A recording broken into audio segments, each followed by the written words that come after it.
Mic check to make sure that people hear us. Hi, can you hear us? Can you say something? Yep. Okay, great. Perfect. Okay, we're gonna go ahead and get started.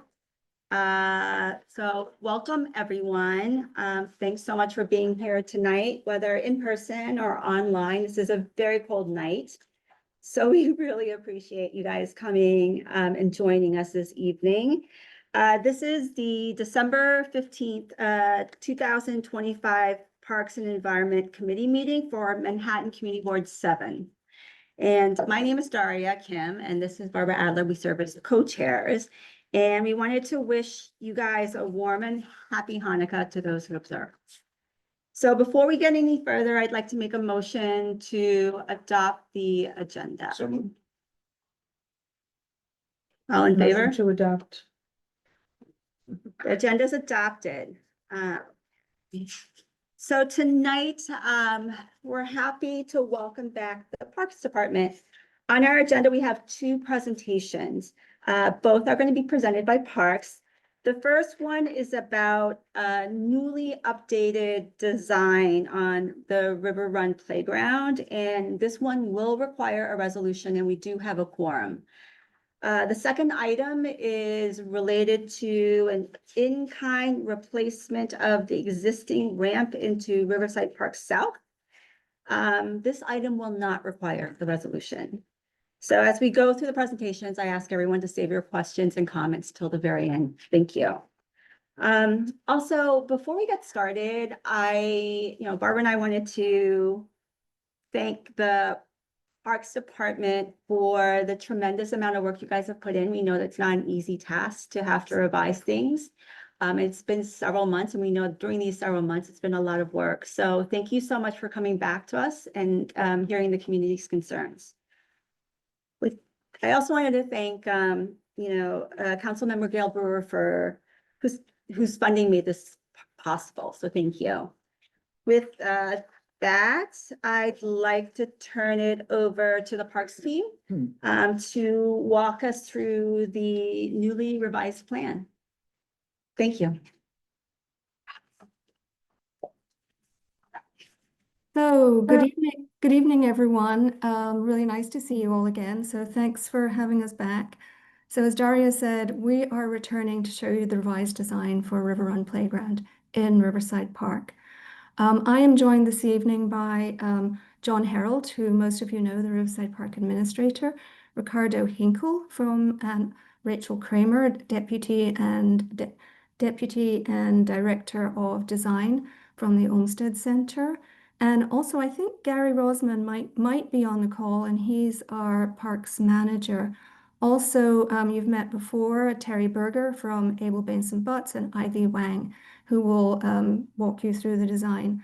So as you all know, we were here at the end of August with a design that we felt was pretty good and responsive to the results that we heard in our community input meeting. However, shortly after that, we heard loud and clear that we were missing a lot of the original elements and that people were very keen to see those retained in the playground design. So we returned basically to the drawing board or to the computer, and Abel Benson Butts and our parks team have, as Daria said, we've worked hard to sort of to finesse the design so that we can retain most of those much loved features. Another thing that I do want to note is that when we were here previously, we were looking at trying to make the wonderful sandbox designed by local artist Jerry Linus ADA compliant. However, in looking at that, we decided it's such a unique and wonderful feature that was going to be really challenging, and that we wanted to retain both the design and the structural integrity of the original design. So we're not looking at ADA compliancy for that. So I'll turn you over to Terry Berger, who can talk you through the design. And we'll also look at very briefly the former design and the changes that we have made to that original design, the revisions. Thank you, Margaret.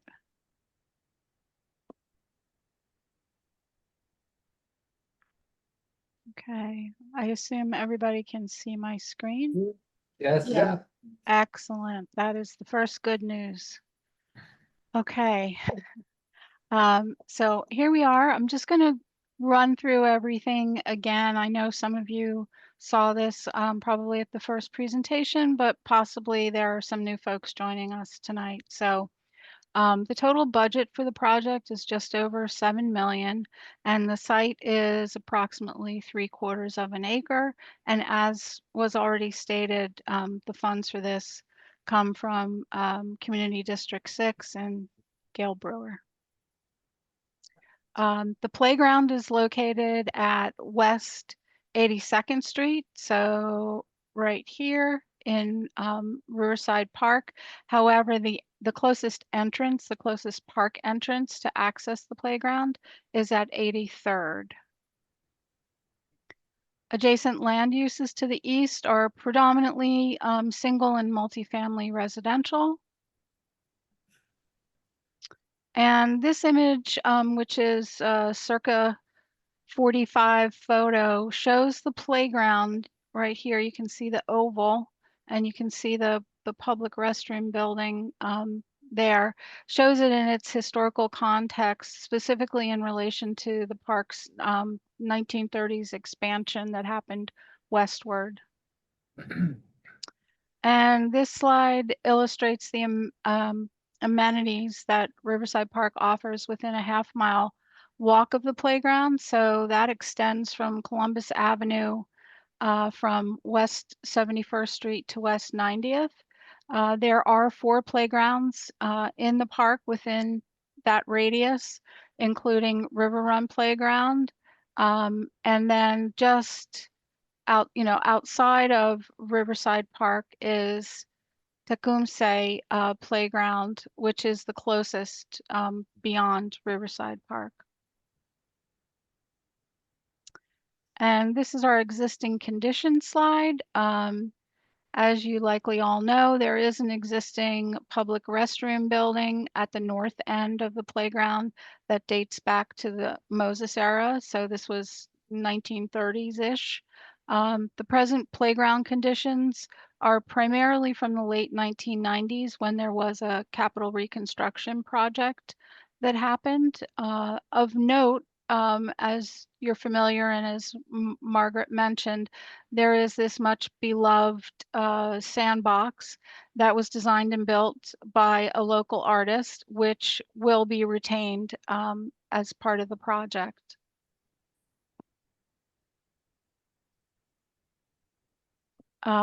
This is our site analysis slide, and in general, the playground is dated, and it's showing some signs of age and the effects of the thriving mature trees that exist.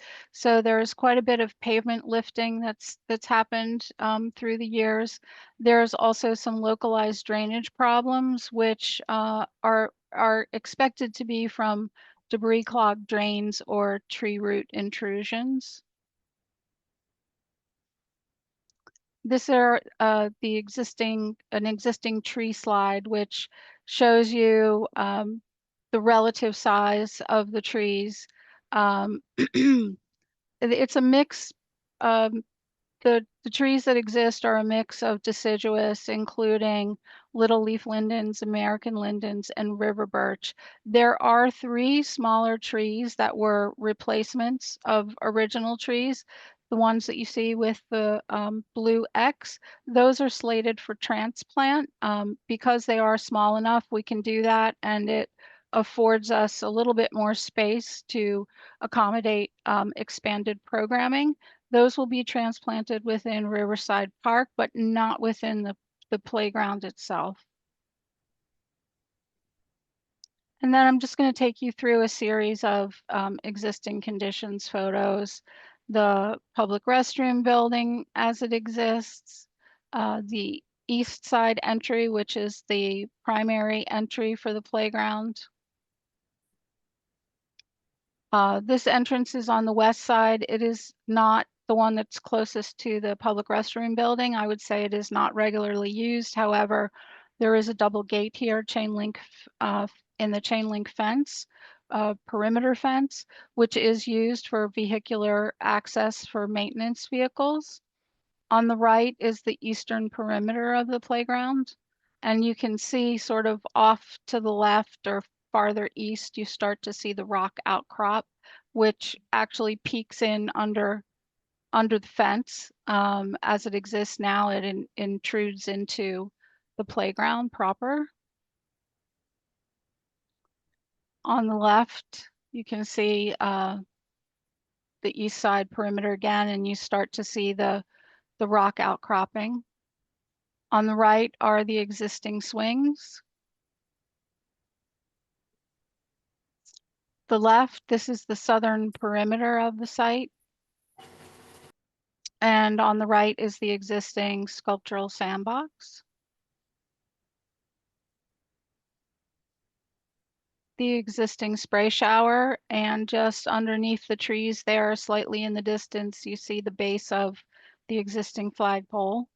On the right, you see the river river run runnel, which leads from the spray shower in the north towards the south, towards the sandbox. This is the west side.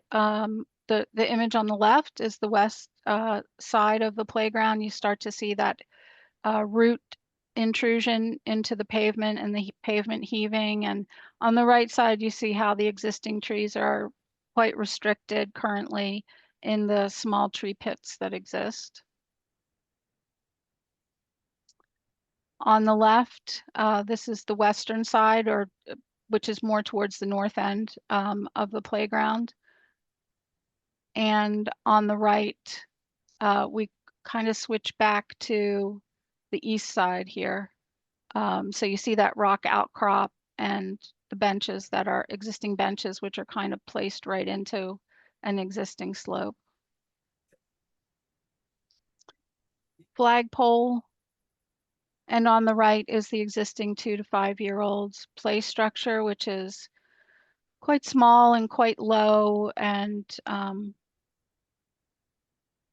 not too much happening there.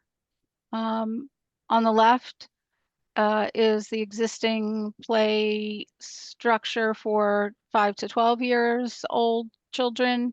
There is also an existing seesaw, 2 seesaws. And then on the right was a more recent addition. I think it was, I don't know, Margaret would know the exact date, but this piece replaced a like a merry-go-round that was here. So another climbing structure here. It was 2018. Thank you. All right, and then we can just talk briefly about this was what came out of the community meeting that we had. The community identified the following priorities. They were really looking to have an identifiable gathering space. They wanted challenging play equipment that specifically included climbing equipment. They liked the idea of picnic tables to support the idea of the gathering space, and they wanted improved drainage, as well as these other items that are listed here. I won't go through all of them, but those were the main ones. So this is the schematic design that we previously presented and which was approved. There have been some, as Margaret said, there have been changes, primarily additions to the design to address the community comments that came. So I'm just going to switch from this to the current plan. And this is the current plan. So the schematic design is providing a complete renovation. We are preserving all the existing trees, and we're preserving the existing sandbox, as well as the public restroom building. The extent of the playground is being altered slightly to exclude the rock outcrop from the eastern side of the playground down here. So we're pushing the fence, the perimeter fence, in a little bit. So there isn't that question as to whether, you know, is it okay to climb on this as part of the play or not, it's excluded, which we think is a much better solution. We're improving the conditions for all of the existing trees. So that includes expanding tree pits, creating larger bed areas. Like, for example, you can see these 3 large trees here. They were previously at very small individual pits, and now we're giving them a lot of room and contiguous space. Also, here on the western side, we're also elevating this pavement grade a bit to help preserve the roots, which were those roots that you saw that were protruding out of the pavement. So we had to do some minor grade adjustments to make that work and to have that be properly accessible. All right, so let's just split this. I'll go through it quickly and split it up, I guess, into sections. So now we have, back by popular demand, a continuous runnel that leads from the new spray shower down to a catchment area. And that's really dividing the space very similarly to as it is divided currently. On the west side, we have the 5 to 12-year-olds play space with play equipment specific to them, an adjacent picnic area. And then on the east side, we have the swings, much as they exist now in terms of location within the play area. And then just south of that, we have the 2 to 5-year-old play equipment.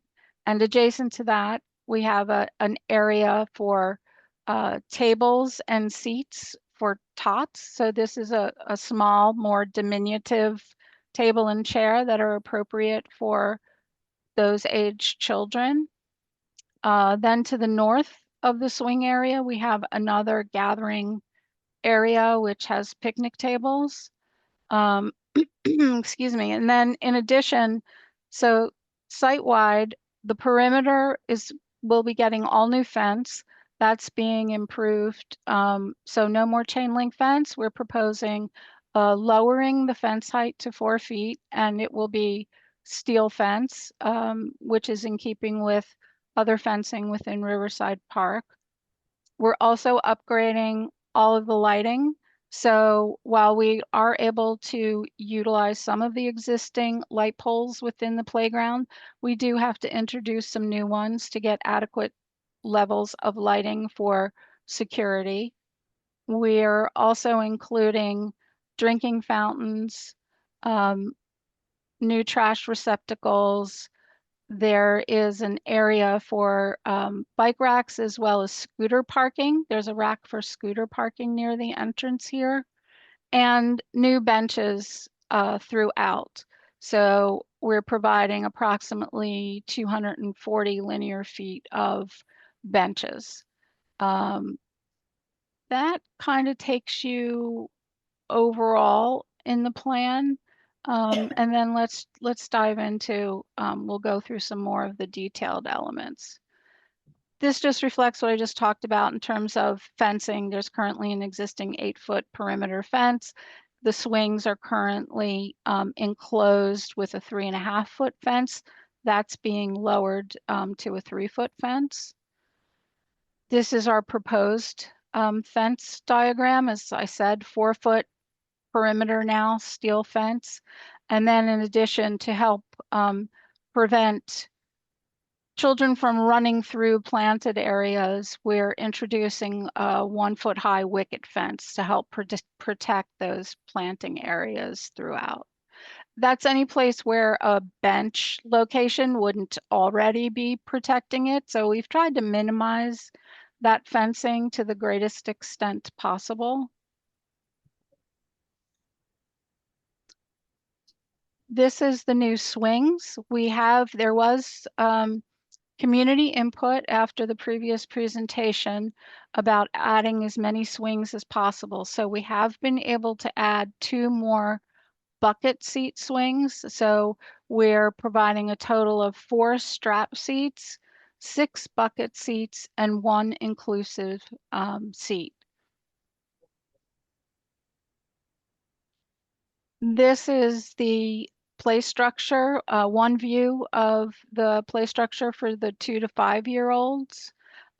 This includes climbing challenges and elevated components, as well as ground level play components, a slide, and a roof for shade. So I think you can start to see in here, there's this ground level play. There's opportunities to sit here. So this becomes even more accessible to engage with these play panels. And then this is the other view. So there is a transfer platform here. There are these lower activities, and then there's also the upper activities. Once you get up onto these platforms, there's more to do here. And then this piece is the 5 to 12 piece, which is on the west side. It's got 2 primary towers with canopies. There are 2 slides, which you'll see better from the reverse elevation, which I'll show you in a second. But again, also, because the community was very interested in different climbing challenges, there is a lot of climbing activities here, different types of climbing that offers a variety of like levels of competency. You'll also see there's overhead climbers, there's net climbers, there's climbing wall type pieces. There's also an accessible ramp. So this accessible ramp gets you up to a 2-foot platform. And then there are play components that are all along the access ramp up to the intermediary, and the intermediary platform also offers play components. And then there's more play components along the ramp as you go up. And then this is the view from the other side, which you can see we have a spiral slide, which is more visible on this side, and then this curved chute or slide. Here you start to see the vertical climbing, and then you can see the lower climbing. So it's a big variety of different types of climbing activities.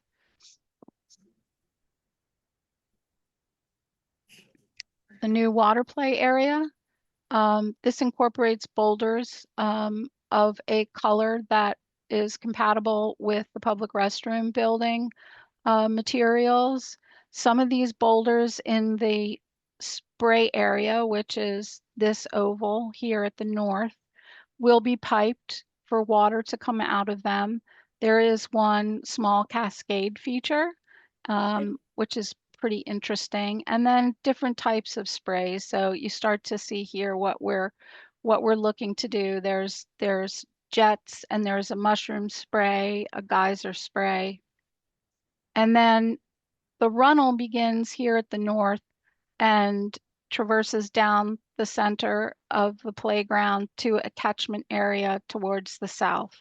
There are 2 bridges, foot bridges, that go across the runnel, so you can go across without getting your feet wet if there's water in the runnel. Also, the runnel is independently fed from this main spray area, and that's really an important health feature.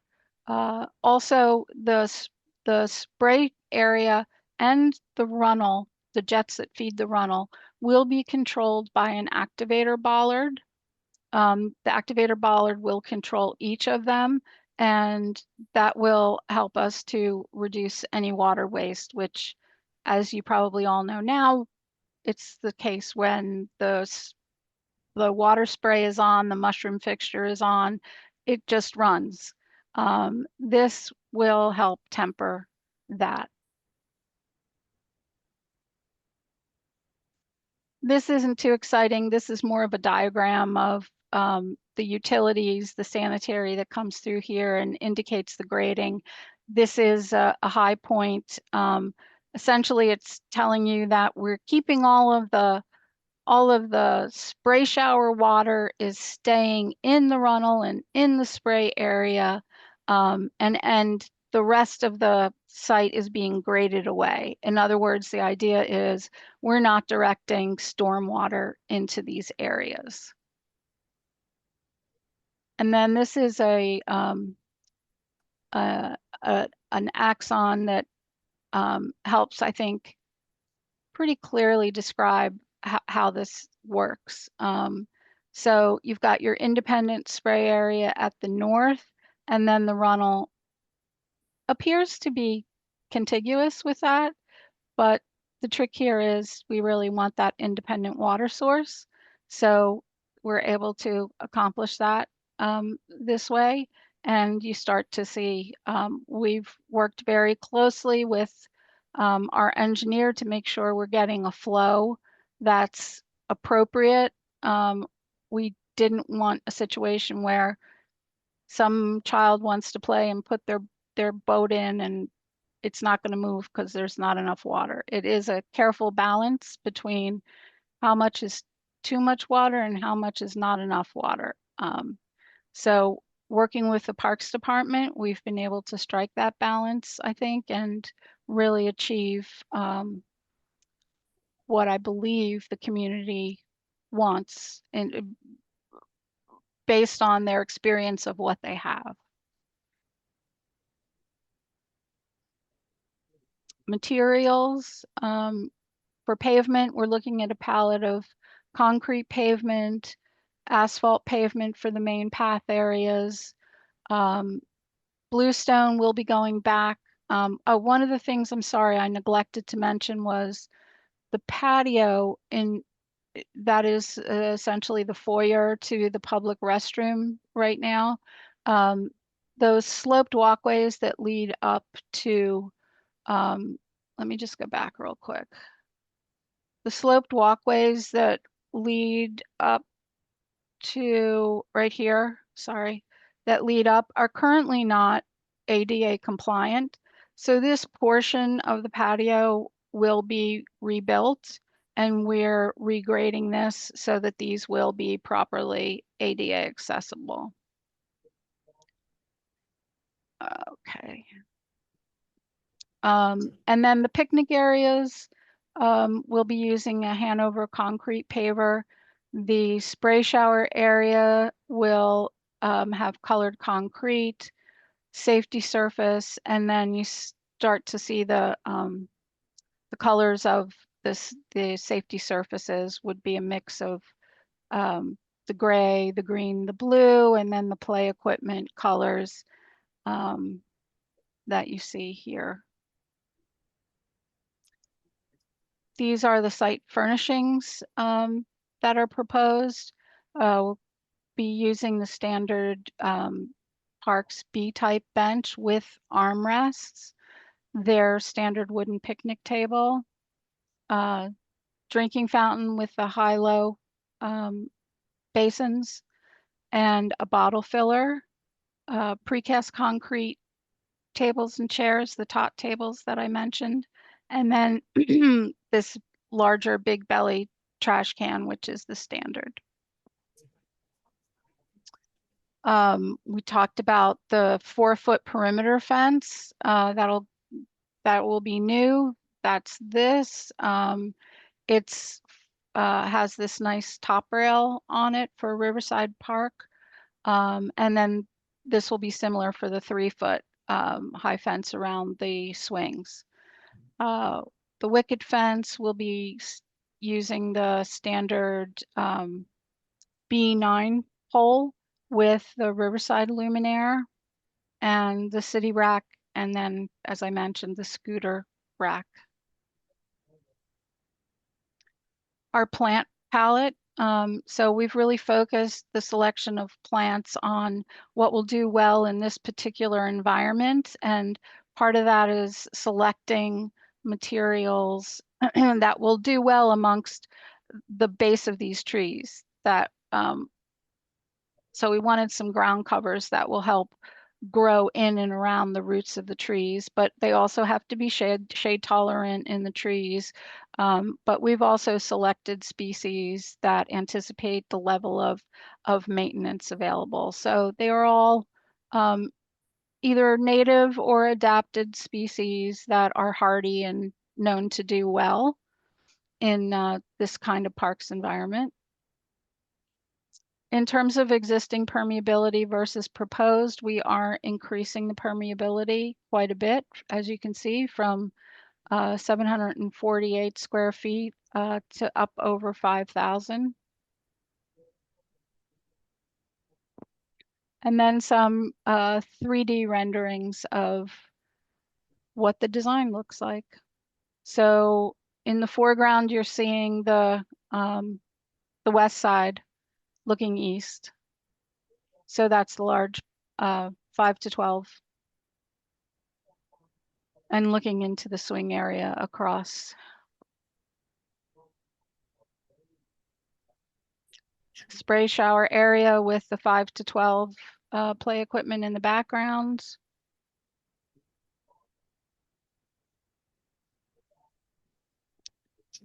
This is looking from the west, looking across to the east. So we're almost sort of standing in the planting bed under the shade of those existing linden trees, looking across.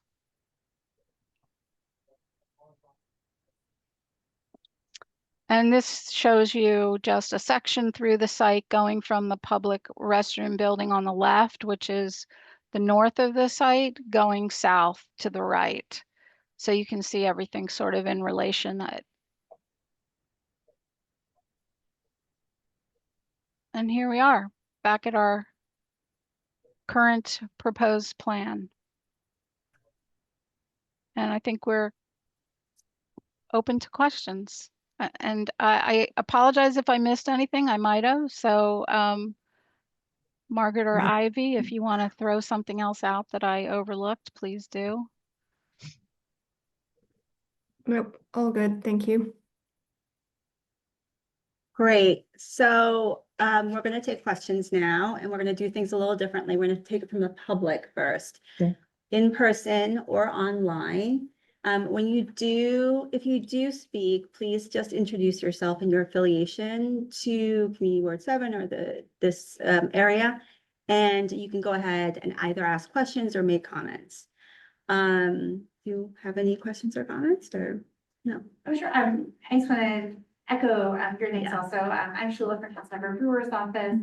I know a lot of credit goes to Parks for, I personally am excited about this design, but especially for, I know you always go through, listening to the public and getting their feedback, and there was a lot of really passionate feedback about this particular project and certain components of it. And it's really exciting to see those components in this updated design. And I also see too is that I know we're often also talking about the bathrooms. We'll continue to talk about the bathrooms and how we can have the inside of the bathroom, how we can get more funding and resources to that as well. Because I think there's a direct relationship between the amount of time that anyone spends in a playground and the availability of a bathroom. It is exciting though that the patio leading up to it though can be brought up to grade also and is included part of the funding for this design too. So thank you so much again, and thanks for the opportunity. There's nobody online. So It's 24 people. we are checking to see if there are any questions online, and right now there doesn't seem to be anyone. Sometimes you say like, you want to raise your hand. Yeah, if you can raise your hand in the Zoom app, let us know. We're going to go ahead and move to committee members in person and online. But please raise your hand and we will call on you to make any comments. Thanks. Is anybody? Barry. Oh, We have two participants. Maybe while we're doing that, so just a clarification on the runnels. So the whole existing part, which says now like Albany, Hudson, the Hudson River towns, names, call out thing. Okay. That's not coming back, but the general length of the runnel is pretty similar as before. So the big changes are like fresh water for the runnel instead of the coming off the other fixture, no Hudson Valley names, but otherwise pretty similar. Is that right? So we haven't fully resolved the Hudson Valley names. I think that isn't out altogether. We just haven't kind of, we're still exploring that. So I think that might be well be back, if not with them, then in some capacity. But yes, pretty much. I mean, the footprint of it is slightly different. It's a little bit more curvilinear than it was previously, but it is pretty much almost the same length and pretty similar in terms of the configuration. Mary Egan, you'll go first. Yes, followed- hi, thank you. I have two questions. And my affiliation is I live actually in the building right across from this playground, so I know it very well. I love the design.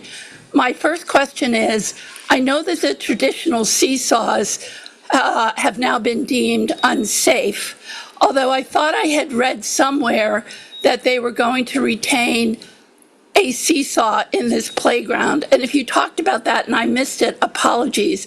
But could you clarify if there will in fact be any seesaw in the playground? I know there are a couple now. Good catch, Mary. Thank you. Right after I stopped speaking,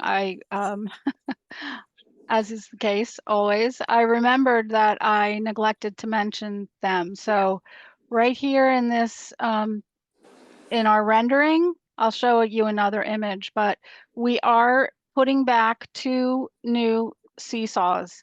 They're a little different than what exists now. They're pretty updated versions, and they actually have the ability to accommodate 4 children. So 2 on each side. I'll show you another, I'll go back and show you another image. Each one could accommodate 4 children for a total of 8. There we go. There's another image. Okay, great. Thank you for clarifying that.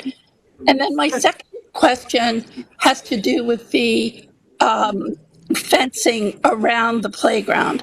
So I know right now there's a very tall fence. It might be 8 or 10 feet. I have absolutely no idea. But if I'm understanding correctly, you're going to replace that with a new fence, the entire perimeter of the playground. And how tall did you say it would be? That's going to be 4 feet. So 4 feet. I guess I have a question about security at night. Right now, I know they lock that playground. 4 feet seems very low that anybody at night, and I'm just thinking night, or any time really, could, for security purposes, climb over that fence and get into the playground at many different locations. So I'm just curious about that aspect. I don't like the very tall fence that it has now, clearly, but what's being proposed seems very, very low. Mary, this is John Harold. If I could jump in here. Parks has been, these tall chain link fences date from a very different time in the city's history. But for at least the last 25 years that I'm aware of, Parks has been installing these shorter fences around playgrounds. We have 3 in the district, 2 in Riverside South and 1 in Fort Washington that have these shorter fences. And there are many others around the city. And this, the concern, which is understandable, really has not come to pass. Very rarely do people want to get in. Right. It just hasn't been a problem for us. Okay, I do agree. The fence that's there now is ugly, and I'm glad it's being replaced. So is the plan to replace fences in the other playgrounds? I mean, eventually you want to put in these lower fences in most or all of the playgrounds, at least in Riverside Park and maybe other parks in the city? Well, I think we can't speak for other parks, but definitely in Riverside Park, that's our strategy moving forward. And we have a pending reconstruction of Dinosaur Playground, which Right, is at 97th Street, and right. we're also proposing to install a 4-foot fence there. And this has this same 1960s era condition of an 8-foot chain link fence, which will be replaced with a 4-foot Okay. as per this design. Okay, thank you. Thank you for the clarification. But I like the design. Thank you for all of your hard work. I'm just thrilled that they're going to be redoing this playground. It's wonderful. Our next speaker is Raphael Rosen. Hello, can you hear me? Yeah. Yes. Great. Yeah, I'm Raphael Rosen. I'm fortunate to be a parent to 4 New York City public school children at PS9, PS84, and Booker T. I'm at River Run twice a week with some of my children, so I know it very well. As I've shared, I've been opposed to this renovation for 3 reasons. The first was fear of destroying a wonderful playground. I've been fortunate to personally play with my children at hundreds of playgrounds on every continent except Antarctica. And for this experience, I think River Run is really one of the 5 best playgrounds on Earth. The second reason was displacing the children for a year from the playground seems to me a very unfortunate thing to do. And the third is spending $7 million on a playground where every time I'm there, which is again multiple times a week, everyone seems very happy with. I've never heard a parent complain about the playground.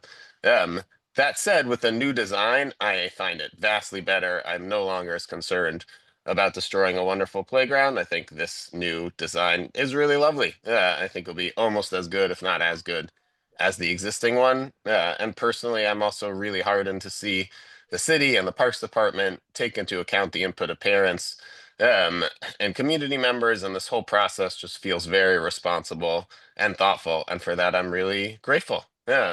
So I still maintain my 2 big concerns. I think displacing children for a year is not worth it. I think spending the money on this could be better spent elsewhere. I'm also not here just to disagree. So if there are others who feel the same as I do and don't want this playground shut down for a year for our kids and don't think we should spend $7 million replacing an already great playground, my alternative to suggest would be that we repair, not gut. So rather than tear it up, just repair and rehab the things that need. So if the existing water feature needs concrete framework, I think absolutely that makes sense for the Parks Department to do. But if the swings and the climbing structure, if the big concerns are resurfacing, I'm happy to personally organize local parents to do the work of replacing those playing services. And if through this process we can save, say, $5 million, I'm happy to see MCB7 decide what to do with that extra $5 million and put in our community for people who need food and shelter and health services. I think would be better spent than an already great playground. So those are my thoughts. I'm very grateful to MCB7, been super responsive, and the Gale Brewers office, who've been super responsive. And I'm grateful to this wonderful city for being such a thoughtful, respectful place to live. Thank you. Can I respond to Mr. Rosen?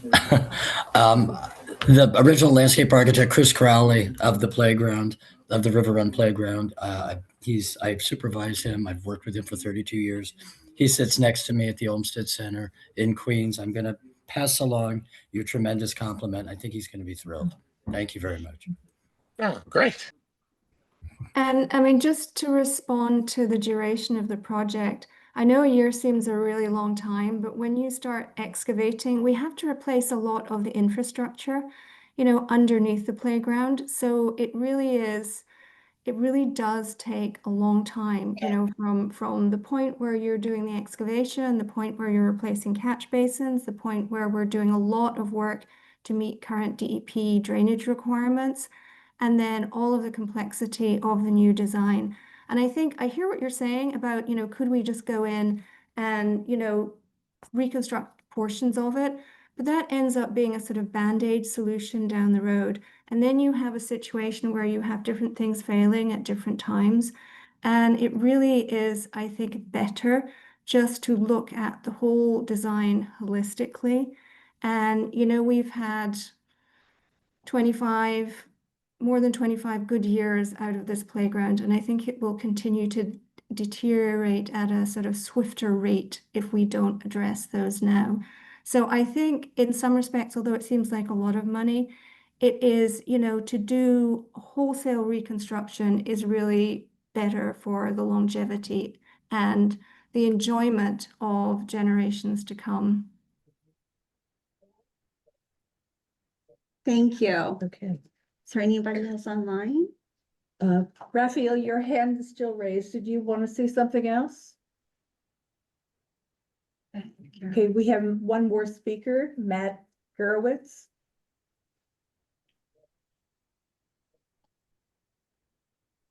Matt, you're free to talk.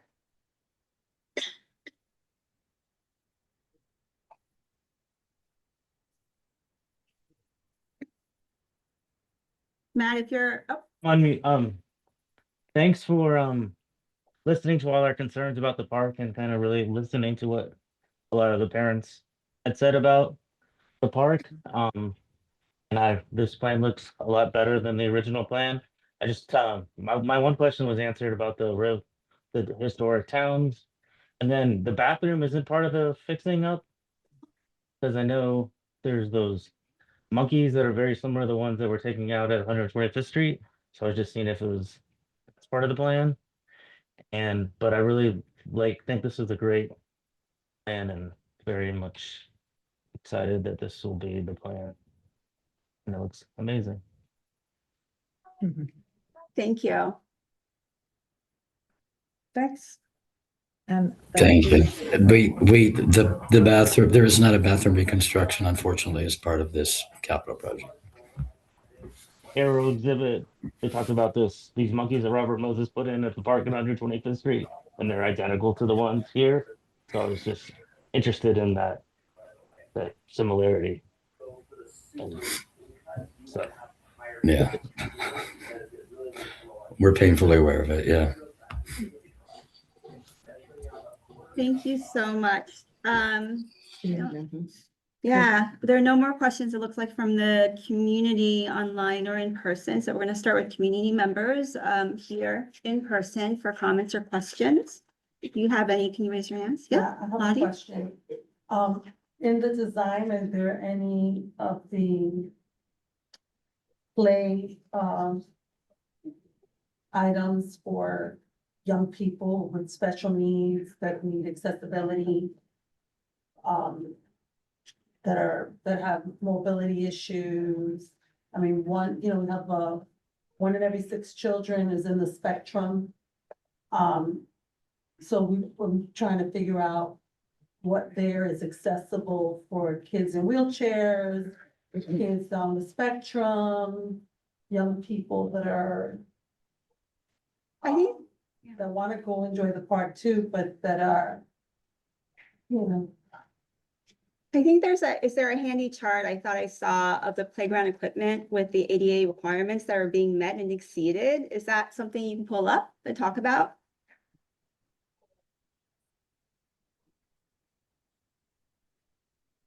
Yes, so right here, this slide, for example, let me just, sorry, I'll just make this a little bigger.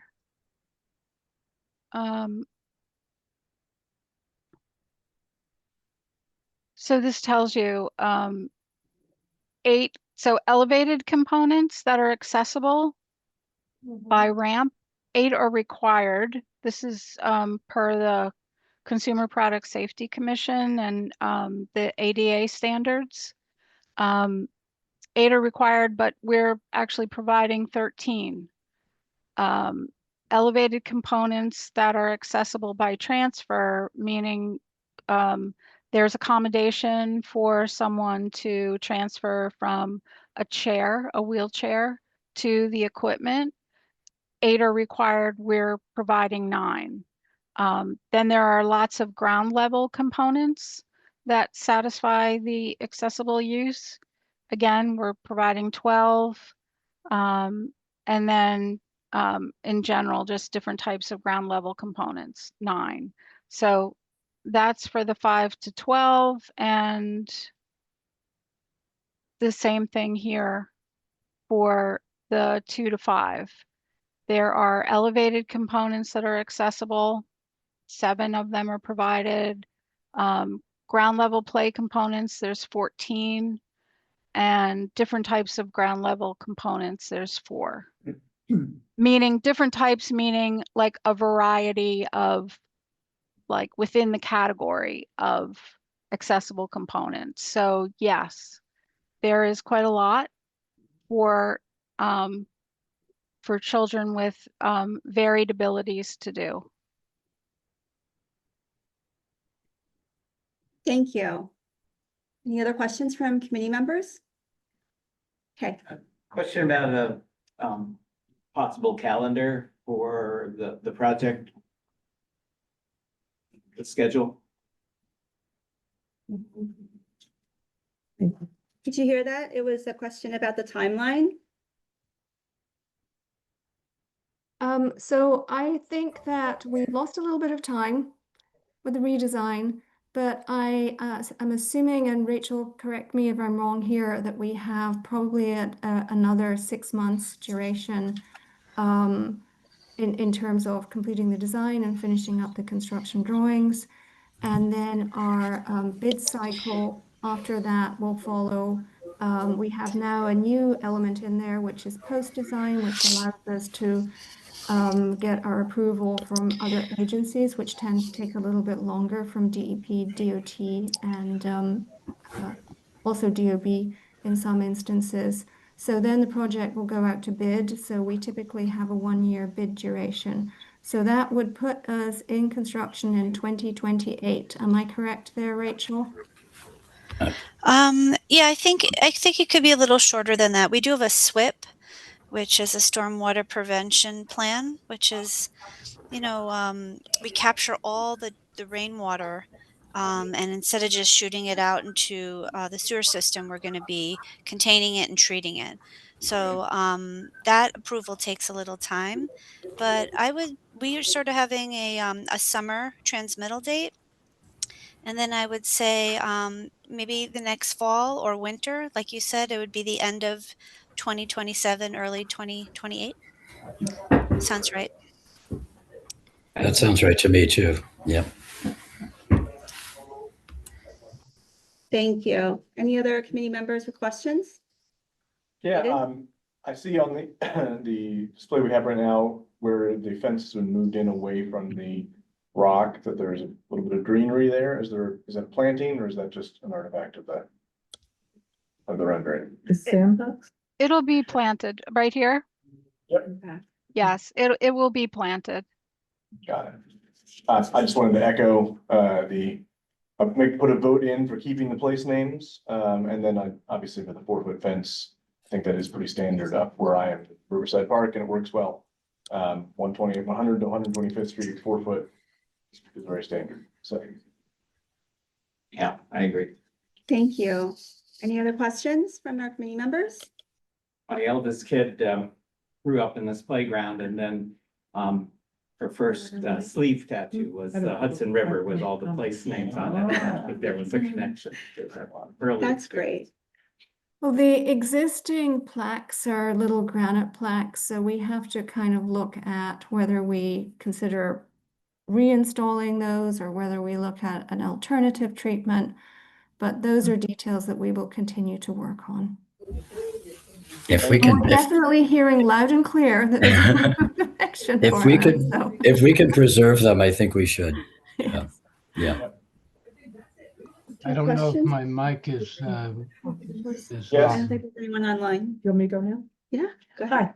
Hi. Okay, first of all, this was just such a fantastic presentation, and like everybody else has said, I think you really just hit it out of the park. This is incredible, and I think it's the fact that we had very few speakers, and the first time around, we had all those comments, and I think you've just really satisfied everybody, so thank you so much for that.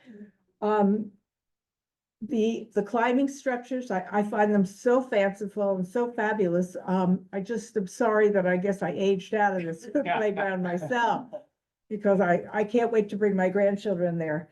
But a couple of really little questions. One is that we had a 9-year-old who in her comments put down that she thought a garbage can for pizza boxes would be a good thing. And I was wondering, do the Big Billies accommodate a pizza box? Mm-mm. Just a little No. side. Yeah, so actually at some point it would be great to invent one because in a playground, pizza sort of goes hand in hand. Just thought it So, was, Central Park, yeah. been there, done that. John, go ahead. I was just going to say what Margaret said. They tried it and had the same result, which is people put everything in there and it still gets jammed. So right, right, not understood. not solved yet. Still working on that one. Okay, and really that's all for me. Just thank you so much for this fabulous playground. Thank you. Thank you so much. Like I said earlier, it's amazing. What you guys have done with the community input, and we're really grateful for all of that. The level of responsiveness has been great. I think the updated design is beautiful. I think it's very thoughtful. I think it's very whimsical. I think it's fantastic. I just had a few questions about maybe clarifying a few things just because I know that the public may want answers to them. One of them has to do with the seesaws. Before we had these 2-seaters and then they went to 4-seaters. Can you explain some of the benefits, for example, of the 4-seaters seesaw in this playground? Well, I think our thinking was, so previously we had that row of 3 seesaws which accommodated six children. So, we really just have space for 2. So we thought that this was an interesting concept. I mean, of note, there doesn't have to be 4 children on it for it to function. I mean, it can just function like a traditional seesaw with, with one child either end. And also, Go ahead. I've seen plenty of times when there are 2 kids at each end of the existing seesaws. Yeah. And I think it's kind of a, whether you think of it as a team sport or a bonding or what, it's a group activity aspect to it. Yeah, because I've moved into the grandbaby era of my life, and I've noticed my little grandson just loves going on the seesaw. And it's such a sort of collaborative effort between the bigger kids and the little kids and everything. It's been really charming to see how they work it out. Thank you. That was thoughtfully replacing the seesaws that way. The other question I had was for the slides themselves. It looks like the materials on there are metal. Would you consider switching them over to something that won't get so hot? This specific playground doesn't have as much shade as other playgrounds do, especially along the runnel area. I'm wondering if that's something that you can switch out later on.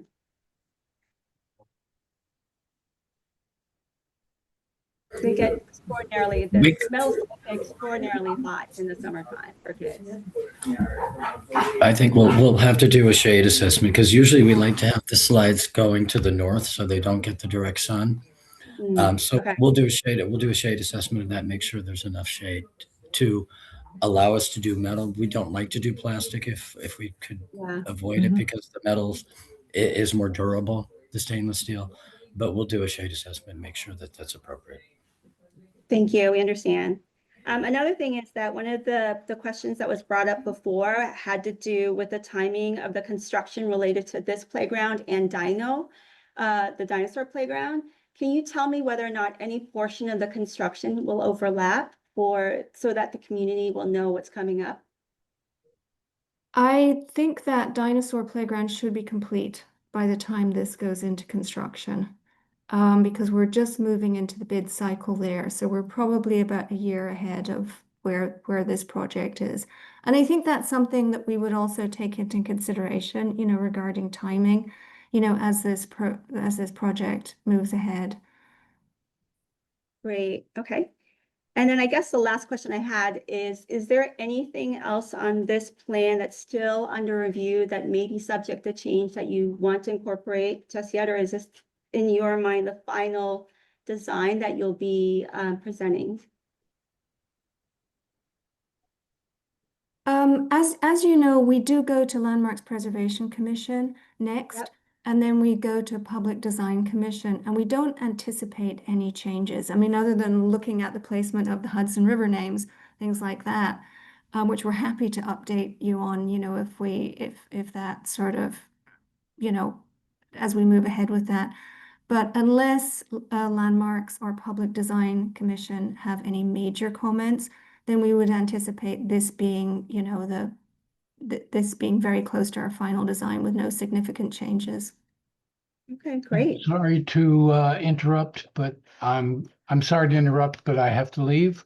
I wanted to thank you all for your good work and especially for saving the sandbox, sorry. And everything looks quite nice. I'm delighted with the work that you've done. I have a few comments, but I think I'll save them for another time when I can speak directly to Margaret and the team. But I appreciate all the good work that you've done, and very happy that you responded to the neighborhood's hope and wish that the river would be saved. Very much appreciate that. So I must go. Thank you so much, everybody. Have a good Oh, evening. and Happy before we holidays. go, we wanted to thank you because you are the artist that designed the sandbox, which is the beloved component of River Run. So we're really grateful that you've been so involved in this process. So thank you for showing up tonight. Designed and built, I might add. Don't forget the built. If you'd like to see how it was done, I did make a video and it's available. If you go to my website, you can, well, actually send me an email, glinus@aol.com, and I can send you a link to the video, which shows the building of the whole piece, which took 9 months to do. By the way, my initial involvement with this playground was more than 40 years ago when my wife and I raised some money to install some new play equipment and get some safety surfacing done. That's when my youngest child was born 40 years ago. So thank you all. Good night. Happy holidays to everybody.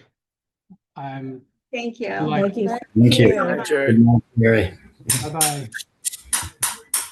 So I don't see any more comments online and there's no. Ethel has her hand raised, Is that ever? I don't see it. that she just put it down. Oh. I Ethel, did you- absolutely, I have participated or listened to a number of these presentations, including one at the full board, which was exhausting. I really commend everyone, the designers, the park personnel, everyone. It is a stunning playground, one to be emulated. And I I remember and did work with my daughter at the dinosaur playground all time, but this is something extraordinary and another asset to beloved Riverside Park and for generations to come. Thank you, Ethel. Do you want to read the last, the result? Yeah, so we're gonna go ahead. I think we're gonna go ahead and vote for the resolution. It's gonna be to approve the following resolution. I'm gonna read it out loud so it's in the record and you guys can hear it. And then we're gonna vote on what I read out loud, okay? Yeah. So having reviewed the substantial revisions made in direct response to community concerns, including the restoration of the runnel, along with other improvements noted above, be it resolved that Community Board 7, Manhattan, enthusiastically approves the revised plan for the reconstruction of River Run Playground. Be it further resolved that Community Board 7, Manhattan, sincerely thanks the NYC Parks Department for their responsiveness to constituent feedback and for their willingness to revisit and refine the design in order to meet community priorities. That is the resolution. So why don't we go ahead and take a vote on that specific resolution? Second. Okay, call the question. Okay. All right. So all in favor? Aye. Ethel, aye. We got you. Any non-committee members here or online who are voting?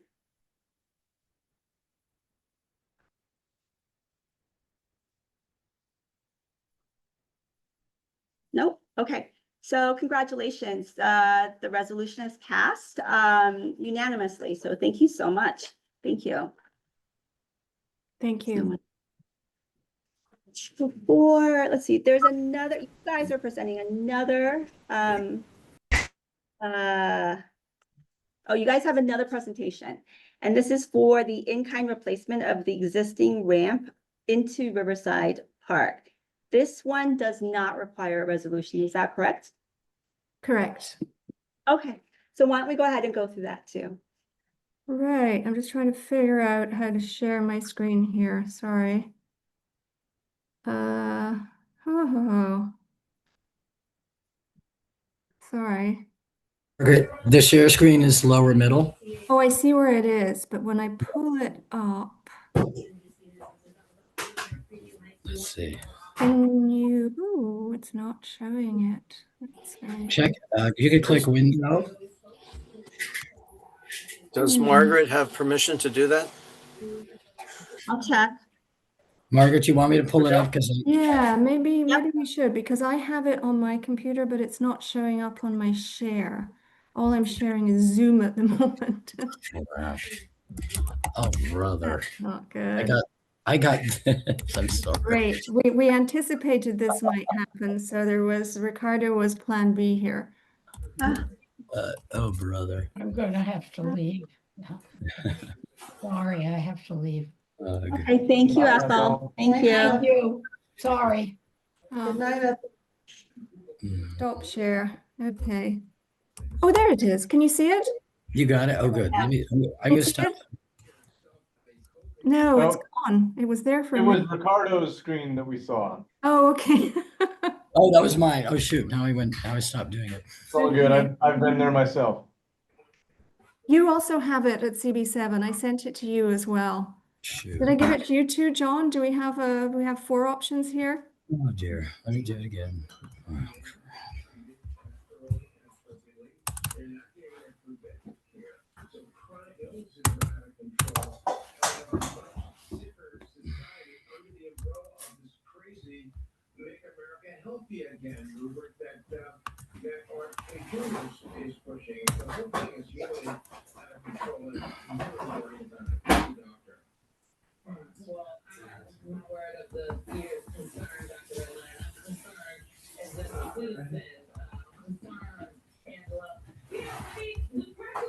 oh, come on. Shoot. Let me see. You can blame it on the weather. That's what I'm doing.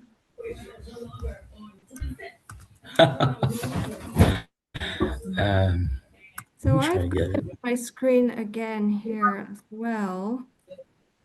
But I mean, let's try. oh. I gotta do this. I was almost done doing this. We see Ricardo's. We have Ricardo's. Yeah, but I have to sign it again. I stopped the process when I thought Margaret was getting it done. Oh, well, it works.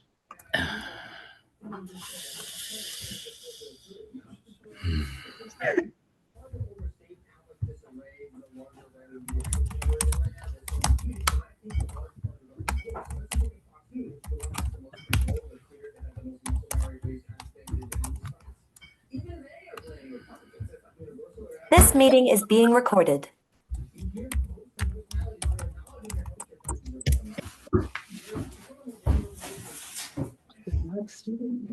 Okay. Oh dear.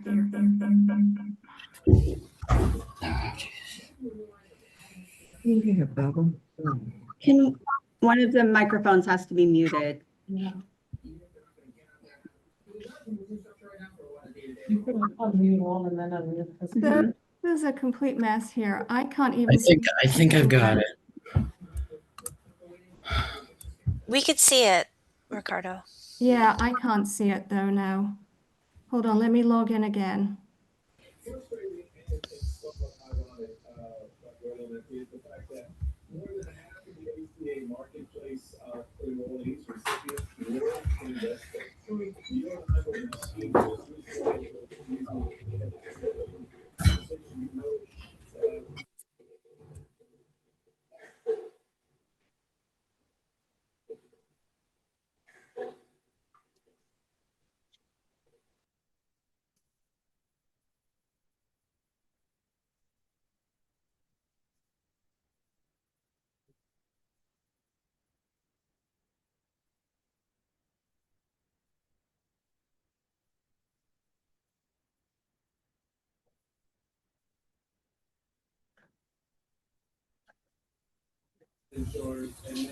Margaret, you can't see it when I showed up on the screen like this? No, I don't have the zoom up. I can't get it on my screen at the moment.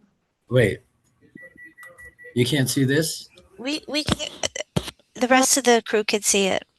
Okay, so no, I can't see it. You want to leave and come back?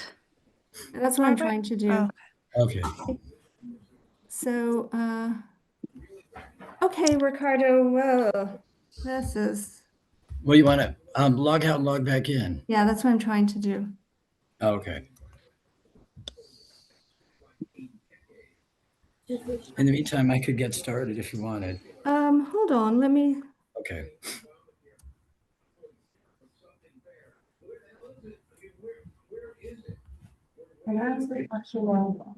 won't let me, I can't get in the call now. Do you see the leave is in the bottom right corner? Oh. The little person leaving? No, I don't have Zoom on my screen at all. To know if we can. What excited you. Okay, well, Ricardo, tell me Okay. oh, you're back. Oh, goodness. You are. Yay. Can you see it? Yay. Excellent. Okay, We did it. go. Okay. Apologies for all of that. We'll follow up. So now we are in Riverside Park South. So we've moved a little bit further south. This project is the reconstruction of the existing ramp at 68th Street in Riverside Park South. The available funding is $1.5 million from, yet again, Council Member Gail Brewer. If you could move on to the next slide.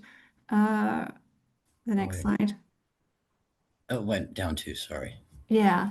So looking at the location, as I said, it's West 68th Street in Riverside Park. So the ramp runs from 68th Street down to 70th Street on the waterfront. So it makes the connection from Riverside Boulevard at 68th Street down to the waterfront. These are our sort of standard slides that we can have a quick look through. So we have no waterfront, no flooding from the Hudson River, and also no street flooding in this location. Minor adjacent flooding during Sandy, but it didn't obviously just, it was basically just the waterfront in the park. Thanks, Ricardo. If you can move on. Okay. So the adjacent surrounding land use is the residential areas of Riverside Park South and the Upper West Side. And the next one showing are the playgrounds and parks assets in Riverside Park to the north, Riverside Park South, and the adjacent Upper West Side. So looking at the history of the site, as I think a lot of you know, this was formerly the New York Central Rail Yard. So the upper left image, you can see the rail yard condition from 1860, actually predated the construction of Riverside Park South, of Riverside Park to the north. The right-hand image shows you the industrial nature of the waterfront in the 1920s to 1930s. So very heavy industry, piers, freight cars coming down the Hudson on the waterfront, and also via the rail yards. Can we go back to the previous image, Ricardo? Sorry. And the bottom two images show Riverside Park South as we know it today. So moving on to the next slide. In red, you see the location of the existing ramp. And the two areas that are marked in the light blue color are different ADA access points, one from West 59th Street and the other one from 66th Street. Now, this ADA, this ramp was actually built 25 years ago at the very early stages of Riverside Park South. So this was part of phase one. And at that particular time, it was the ramp and the adjacent stair at 68th Street were the only access points to the pier and the areas of active recreation to the north. The park to the south of West 68th Street, had actually not been built at that point. But as the park has been built out over the last 25 years, we've added various other access points into the park. The 5 phases of the park are complete, and phase 6 should be completed early next year.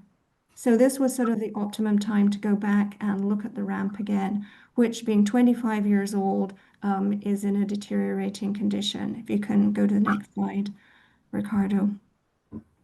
So looking at the original design, the ramp was designed by Thomas Balsley Associates, who designed the bulk of, not all of, but the bulk of the projects in the park. When it was built, completed in 2020, these drawings are from 1999, partly because of settlement related to the slope condition, but also partly because of the material choices of the ramp. It's constructed of asphalt, which is not the most durable material and tends to sort of crack and settle over time. And as I also mentioned, partly because of the adjacent settlement, it has deteriorated. And although it was built to be ADA compliant, it is no longer ADA compliant. And as you'll note in the middle image there, in the center, it was actually constructed with a little overlook area where they actually planted a couple of trees, and those trees have been gone for many years. So on to the next slide, which looks at the existing conditions. On the upper left, you see the existing ramp condition with the materials and the point where it meets the little plaza area at the top.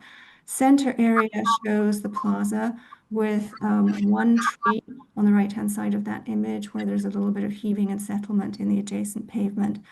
The concrete pavement on Riverside Drive is in poor condition. Immediately adjacent to this area, the bulk of the pavement on not Riverside Drive, Riverside Boulevard is in good condition.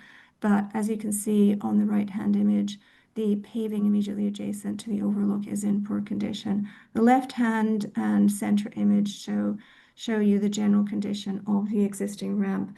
The bottom left, you can see there is a little bit of drop-off, and we have a handrail for the entire length of it. Moving on to the next 2 slides, the next slide. So this shows you the condition where the ramp meets the interior of the park. There's actually 2 lanes in this particular area of the park. On the left-hand side, in the top left image, you see what we call the promenade, which is a vehicular and pedestrian thoroughfare that runs the entire length of Riverside Park South. And on the right-hand side, the bike path, the Greenway, which is, we're told by Transportation Alternatives, the most heavily used bike path in the country. So this, at the point where the meets the park interior there, as you can see, there's a little bit of a conflict. They align with the interior of the park to the west. Also, the bottom left, you can see additional usage for that area. There's a very, very active seasonal concession. The front of house for the concession is on one side of the Greenway and Promenade. The back of house for the concession is on the other side. And that is also home for all year public restrooms, which concessionaire operates during the summer, and Parks operates for the rest of the year. The center image, you can see another ramp, which could be ADA compliant, except for the existing pavement. There is granite block, which is not compliant. On the right-hand side, top right there is an area at the toe of the ramp where you see an opportunity to perhaps extend it. And if, Ricardo, you can move on to the next image. Oh, this is the wrong slide. Okay, let's go. This was just a little test run we did with some grading to make sure that it was going to fully meet our current requirements. Next slide.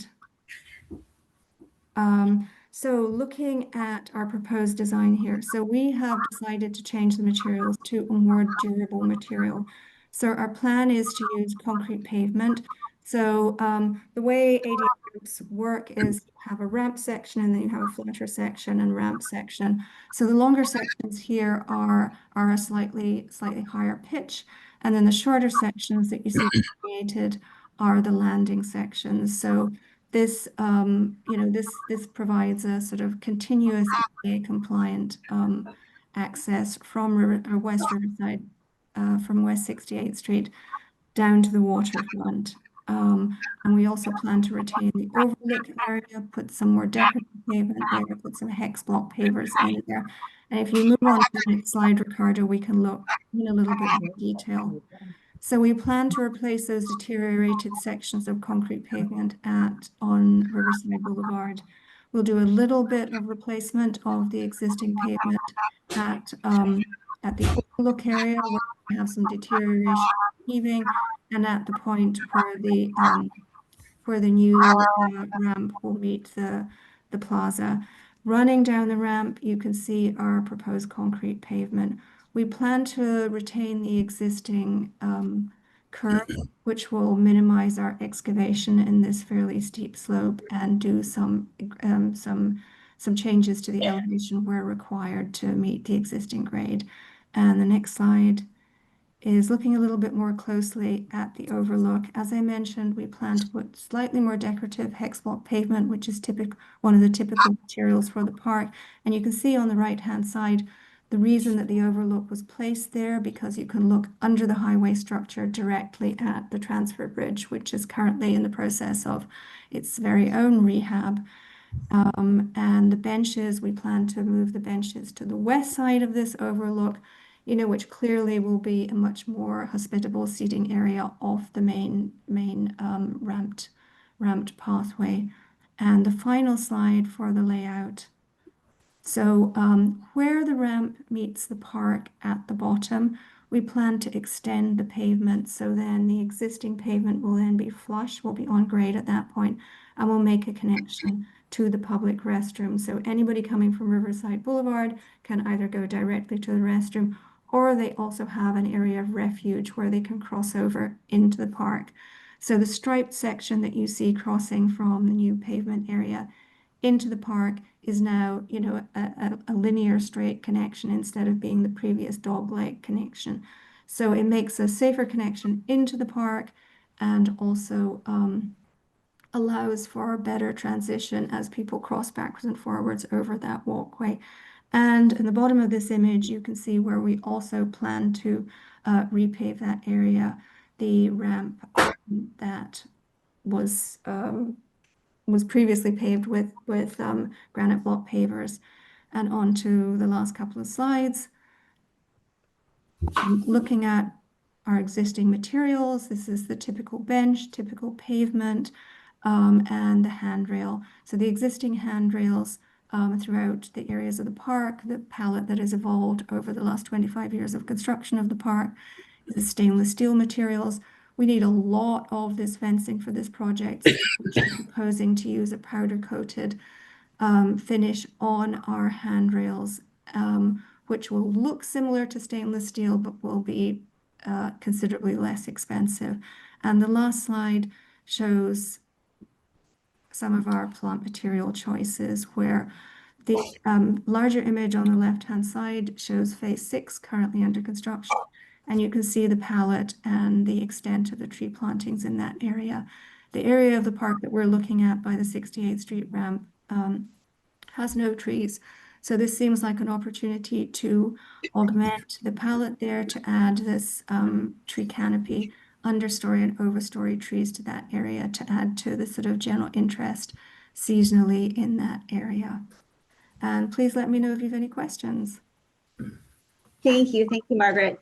So I'm opening this up for questions and comments from the committee and non-committee members, both here and online. Please let us know. Lottie? Are the trees male or female trees? These are not, the trees that we're proposing to plant are not specific to male or female species.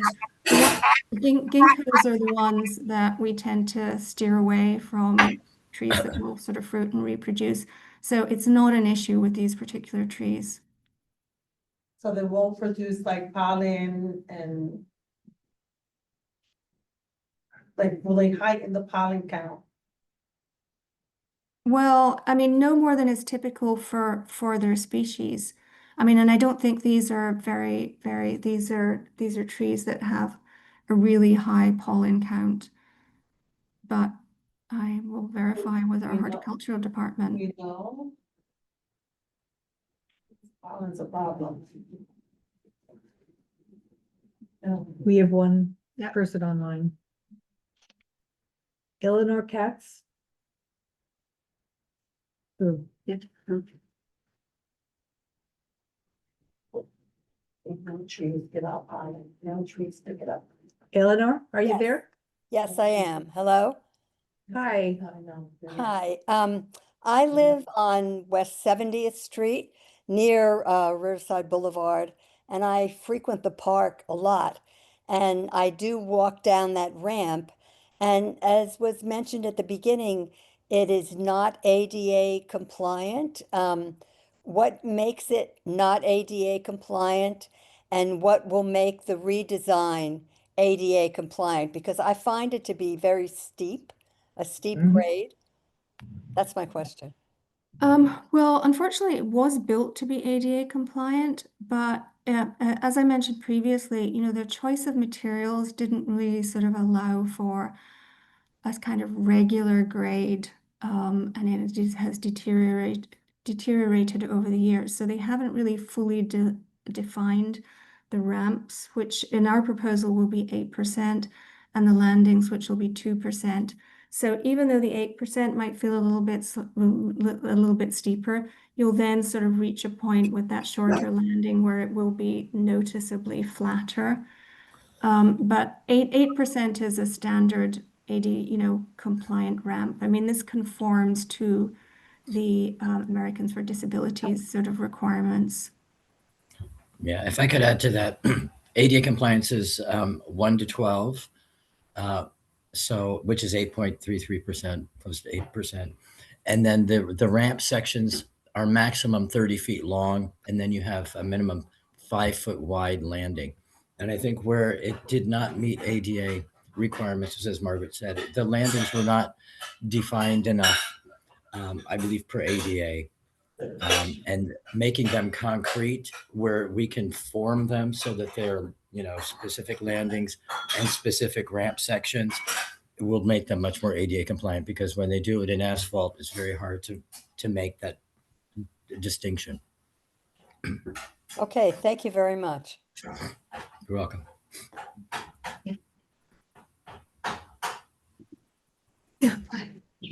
So more question on parks. I'm sure you said this, but could you summarize again the timeline?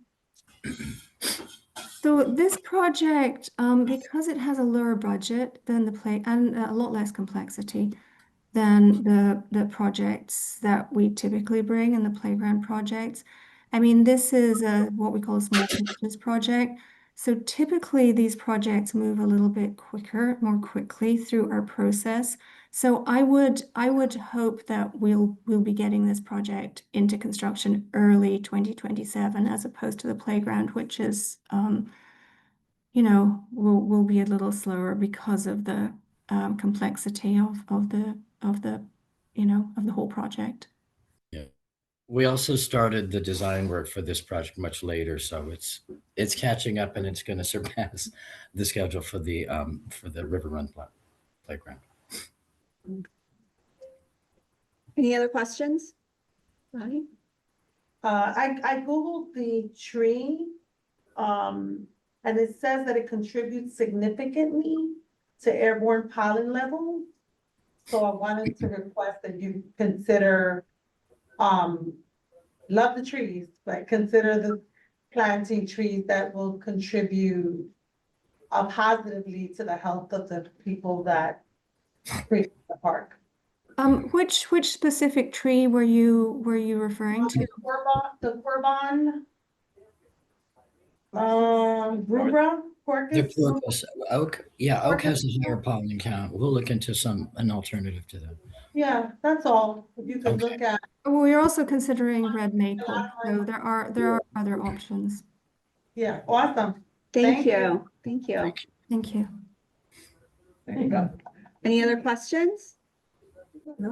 All right, I think that wraps up the parks presentations for this evening. We do have a quick update. You guys at Parks are welcome to stay and listen to it.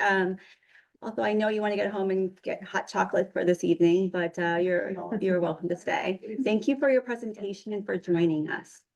Thank you. Thank you very much. Thank you. Thank you. Okay, so we are going to go ahead and move on to new business and old business. We only have one item under new business. Wanna talk I have about a couple items. it? Oh, couple actually. items, yeah. Okay, how many people have noticed that roped off area at Tucker Square in front of the 72nd Street subway and wondered what it is?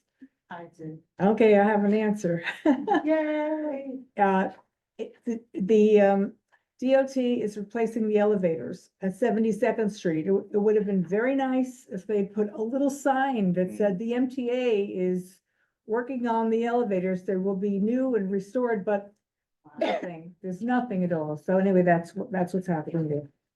I just thought it was gonna be an event or like a New Year's thing or something, or No, happy holidays, happy Hanukkah, something.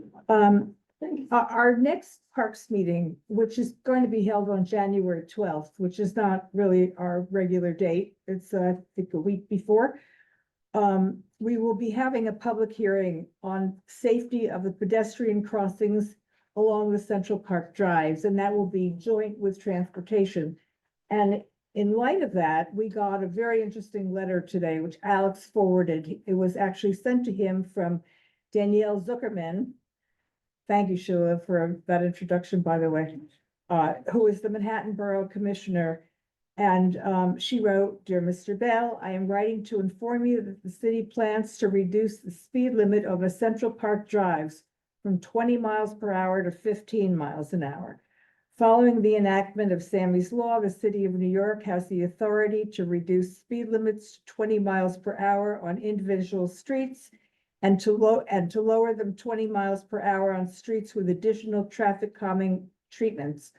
The proposed speed limit reduction follows the recent improvements made on the Central Park drives to create a safer and more comfortable experience for park visitors." And then the letter goes on, so we'll factor that into our discussion. I expect that there will be a lot of comments on the safety crossing the drives in Central Park, and hope you'll help spread the word about this. And that'll be January 12th, and I think that, wait a minute, let me make sure that's all. That's it. Yeah, that's all for me. Thank you so much, everyone. Motion to adjourn. Here. All right. We'll see you in January. Happy holidays. Happy holidays, everyone. And to those who Thank happy you. Hanukkah. Happy Kwanzaa.